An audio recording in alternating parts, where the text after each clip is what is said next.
Assalamualaikum dan selamat sejahtera bersama Cikgu Rosniza bagi mempelajari Unit 3 Teknik Stensil Pendidikan Kesenian tahun 4. Baik, antara aktiviti yang kita akan pelajari ialah dalam bidang menggambar iaitu teknik stensil. Yang pertama, kita nak tahu apakah maksud stensil, kemudian media dalam penghasilan stensil, jenis susunan corak, teknik mewarna stensil, hasil karya stensil, kemudian bahasa seni visual dalam penghasilan stensil iaitu dari segi rupa, warna, kontra dan imbangan. Baik, stensil merupakan salah satu teknik menghasilkan corak dengan menggunakan blok stensil pada permukaan rata. Jadi stensil ini merupakan teknik yang menggunakan blok atau acuan sebagai bahan untuk menghasilkan corak pada sesuatu permukaan. Ini contohlah ya, acuan ataupun blok stensil yang telah dihasilkan, yang mana apabila warna disapu di atas permukaan blok stensil ni, yang kita letakkan pada atas sesuatu permukaan, jadi warna itu akan melalui ruang atau lubang kosong di atas acuan atau blok stensil ini.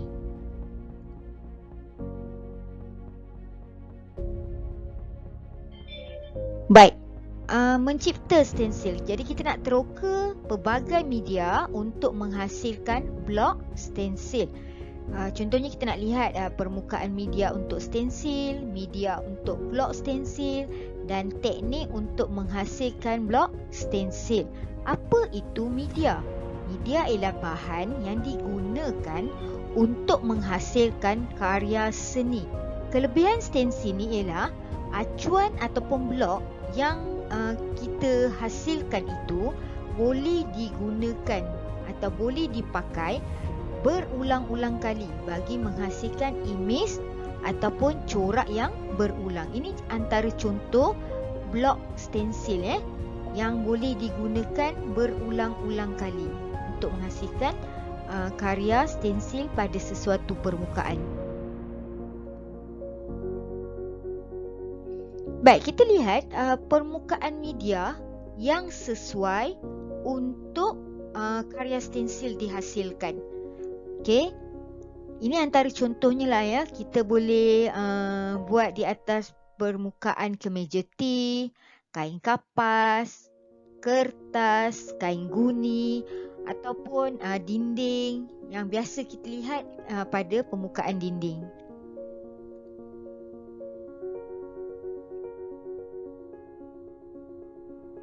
Baik, kalau tadi permukaan, yang ini pula kita nak lihat media untuk menghasilkan blok stensil, nak menghasilkan acuan stensil. Baik, blok stensil ni ataupun acuan stensil ni adalah alat yang mempunyai kawasan yang kita tebuk. Okey, dan kita nak membenarkan pigmen warna melaluinya bagi menghasilkan rupa corak stensil tersebut. Jadi kita boleh gunakan kad busa, alas plastik, sugar paper,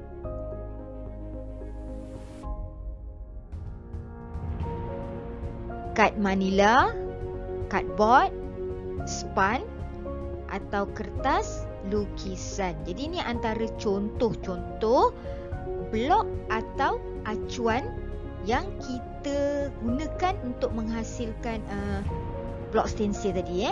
Jadi kita boleh tebuk, potong atau gunakan teknik lipat dan gunting pada media ini.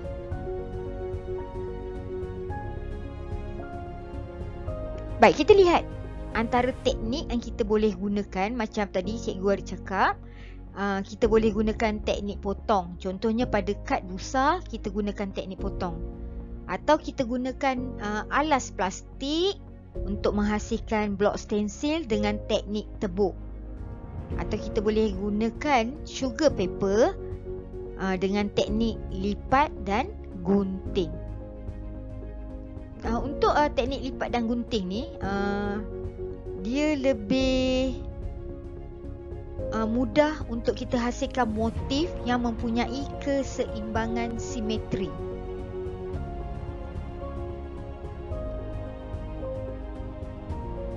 Baik, kita tengok jenis susunan corak untuk karya stensil. Baik, ini antara contoh susunan corak stensil bila kita dah susun dan kita warnakan. Okey. Jadi kamu boleh rujuk buku teks kesenian tahun 4 di muka surat 24 dan 25. Di situ ada contoh susunan-susunan bagi corak stensil. Antaranya adalah jenis tapak catur, susunan tapak catur. Kedua ni, ini pula adalah susunan serong. Yang ketiga ni dipanggil susunan batu bata. Yang keempat dipanggil susunan cermin.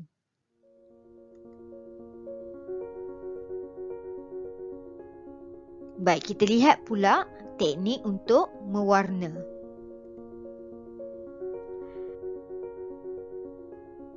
Baik, terdapat dua jenis teknik mewarna, iaitu teknik sapuan dan teknik semburan. Kalau jenis teknik sapuan ni, kita boleh letakkan acuan atau blok stensil ni pada sesuatu permukaan, contohnya permukaan dinding, misal kata atau permukaan kertas. Kemudian kita sapukan warna atas blok tadi, blok stensil tadi, dan bila kita angkat blok stensil tu, maka corak stensil akan terhasil. Dan satu lagi jenis ini adalah jenis teknik semburan. Kita letak saja blok stensil dan kita sembur dengan warna.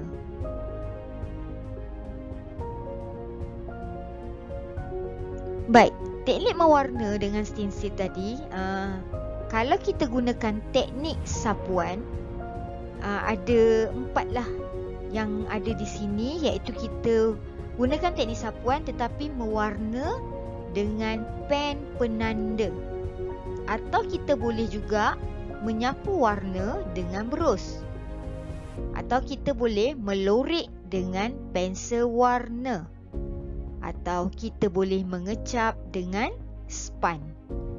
Semuanya di atas permukaan blok stensil.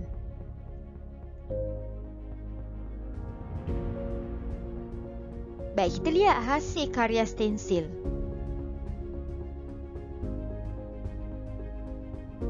Okey, misal kata tadi kita dah gunakan blok stensil daripada kad busa. Okey, kita gunakan kad busa sebagai blok stensil dan kita menyapu warna dengan berus pada kad busa itu, dan inilah hasil yang terbentuk karya stensil tu. Dan kalau kita gunakan blok stensil daripada alas plastik dengan cara kita menebuk tadi, kemudian kita warnakan dengan pen penanda. Jadi inilah hasilnya. Dan kalau kita gunakan sugar paper dengan teknik lipat dan gunting tadi, kemudian kita mengecap dengan span.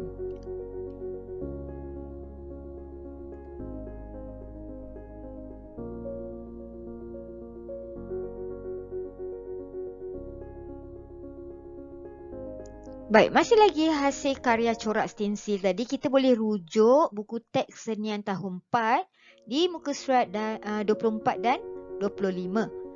Baik, kita lihat yang pertama ni, yang mana kita lihat susunan coraknya adalah tapak catur.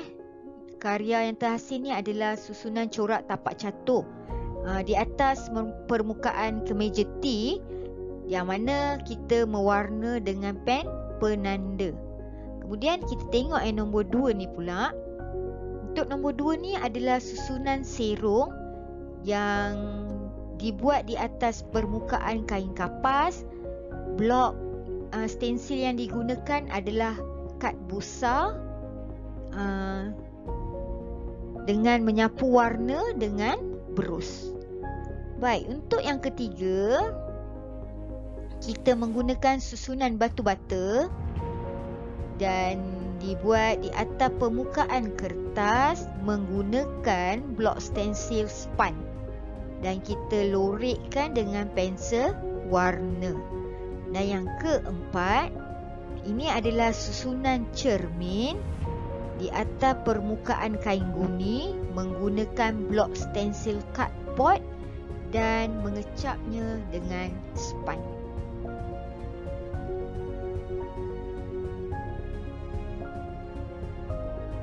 Baik, kita lihat pula bahasa seni visual dalam penghasilan karya seni.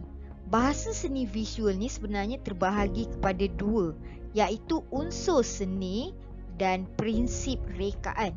Unsur seni ni pula ada 6, iaitu garisan, warna, jalinan, rupa bentuk dan ruang.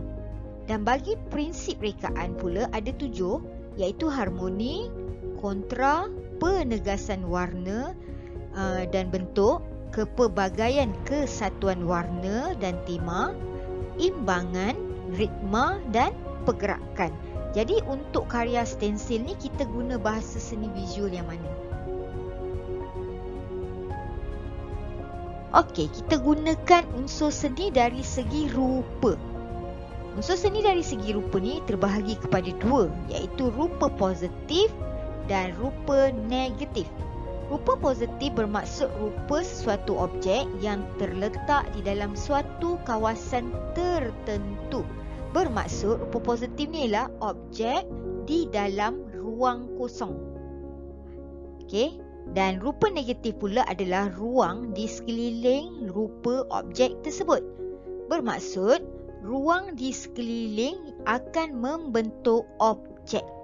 Jadi ini antara contoh yang kita boleh lihat perbezaan di antara rupa positif dan rupa negatif. Kalau rupa positif ni kita warnakan di dalam blok stensil. Dan kalau untuk rupa negatif kita warnakan di luar blok stensil.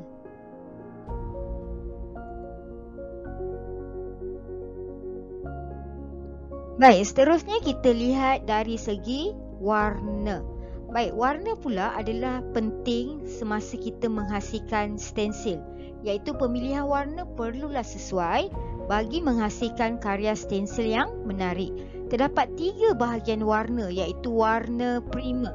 Warna primer ni adalah warna asas. Bila kita sebut warna asas ni maksudnya warna yang tidak boleh dihasilkan melalui campuran warna. Okey. Jadi warna primer ni contohnya biru, kuning dan merah. Baik, seterusnya warna sekunder.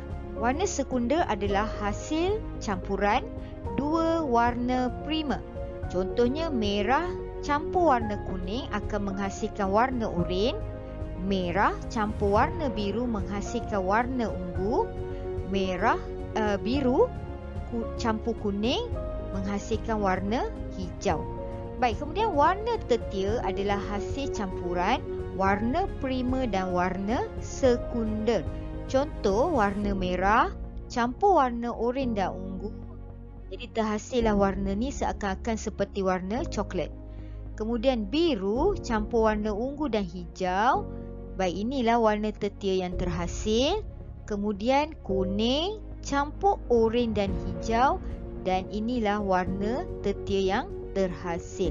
Selain daripada segi warna, kontra juga penting, iaitu penghasilan yang berbeza dan bertentangan. Contohnya kontra dari segi arah, warna dan bentuk. Seperti kat dinding ni, kita boleh lihat penghasilan stensil yang ada terbentuk adalah kontra dari segi warna dan arah. Okey. Jadi penghasilan warna dan juga kontra ni bagi karya stensil amat penting agar karya stensil yang terhasil tu akan nampak lebih menarik. Baik, seterusnya kita lihat dari segi imbangan. Imbangan tu maksudnya kesamaan dan kesepadanan dari segi berat, tarikan dan tumpuan. Jadi kita lihat ada 2 jenis imbangan, iaitu imbangan simetri dan imbangan tidak simetri. Baik, Kita lihat imbangan simetri ni adalah unsur seni yang sama antara kiri dan kanan, atas dan bawah. Jadi kalaulah ada stensil yang telah terhasil tu, kita letakkan garis axis secara menegak, kita akan lihat kiri dan kanannya adalah sama ataupun secara melintang atas dan bawahnya sama. Baik, kemudian kita lihat pula imbangan tidak simetri. Maksudnya unsur seni yang tidak sama di kedua-dua bahagian tetapi mempunyai ciri yang menimbulkan kesan keseimbangan. Okey, macam ni stensil yang terhasil ni, jika adalah garis axisnya, kita akan lihat kiri dan kanannya sebenarnya tak sama. Okey, kiri dan kanan stensil yang terhasil tu. Tetapi bila dah siap, stensil tersebut dia menimbulkan kesan keseimbangan. Baik, itu saja teknik stensil yang kita pelajari pada hari ini. Jadi sila jawab soalan kuis bagi topik ini untuk meningkatkan pemahaman kamu. Sekian, terima kasih.